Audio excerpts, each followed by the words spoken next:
Hey guys, I hope you're doing well. So we're continuing the Lift High series. We'll be in week 2 this week, and as I think about worship, I think about it and I look outside my window's just right out that way. As I think about worship, today is such a beautiful day. And even in the midst of this stressful time, classes are starting to pick up, homework's starting to get harder. Just more time is needed to be invested into school. Even though I'm walking through that time in my life right now, this season of my life, I look outside and I see the blue skies and I see awesome clouds, and there's a tree that's just full of life. It's green and it's awesome.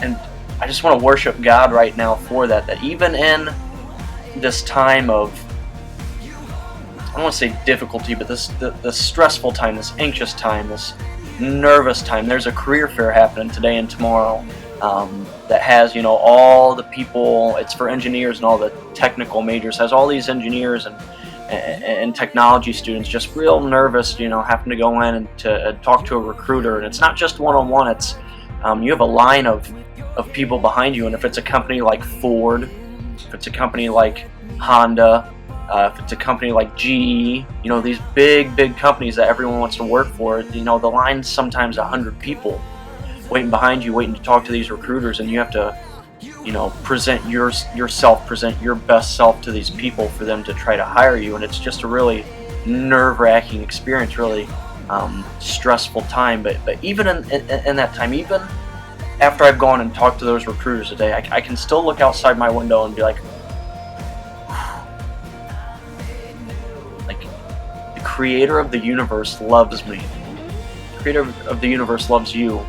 Just look outside on a nice day and just think about it. Not just a glance like, oh, life's not that bad, but just just soak that in and just worship Him for that. This week, continuing the worship series, I want to look at how we worship. And I was thinking, there's so many other ways than just song, just singing, playing instruments. There's so many other ways to worship God than just that. And I was thinking of these ways as like spices. And for you guys who like to cook, I know Blake, hopefully this hits home with you, but all the ways that we can worship are like spices, and it only enhances the food. Spices will only enhance the food, just like worship will only enhance our relationship with God. It will only build it, only make it stronger with all these ways we can worship. You add one spice, whatever dish you're making becomes that much better. You add another one, double it. You add a third, fourth, fifth, however many spices you want to put in that dish, it will make the taste so much better. And that's just like worship. There are so many different ways, and I think we all get the singing part of worship down. But what about what you say, and what about what you think? What if you add that to your relationship with God? What about tithing, actually giving Him money? That's sometimes the last area that we like to worship God with, but what about adding that? What about the way you love other people? What about adding that to your relationship with God? It's only going to strengthen it. It's only going to build it up.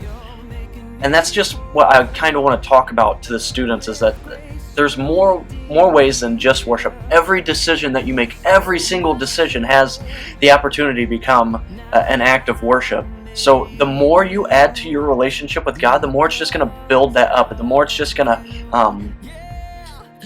why can't I think of the word? Build. We'll just stick with build. The more it's just going to build that relationship up. And I know sometimes we live, it's real life. In a perfect world, everything we do would worship God.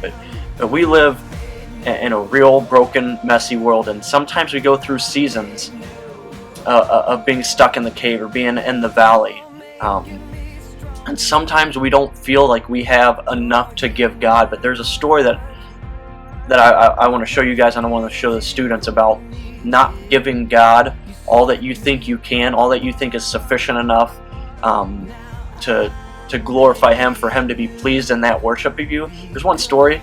about Jesus when he feeds 5,000. It's 5,000 people. It's in John chapter 6. Yeah, John chapter 6. It's really interesting because Jesus wants his disciples to go and get him food, or find food to feed these 5,000 people. Realistically, it's more like 20,000 people, but they don't have enough. Bottom line, they don't have enough. And so Jesus is like, give it to me anyway. So a miracle happens. Jesus feeds all 20,000 of them. And what's really interesting is what they gave Jesus, he multiplied and gave them back in return. It says, so they picked up the pieces and filled 12 baskets with the scraps left by the people who had eaten from the 5 barley loaves. 5 barley loaves turned into 12 baskets of blessing for them. So, when we go through these seasons, don't get discouraged because you feel like you can't give God enough, but do feel encouraged by what you give him. He will multiply it to more than what you would ever think of that it would be able to become. And he just wants to bless you. He always wants to bless you. He wants to love you and wants to bless you. I love you guys. Hey, if you would you just send everyone in your small group a text? Just say, hey, I'm thinking of you. Love you guys. Hope you had a good day. Just keep that constant engagement with your students. And just watch how that relationship will flourish. So I love you guys, and I can't wait to see you guys tomorrow night. Have a good day.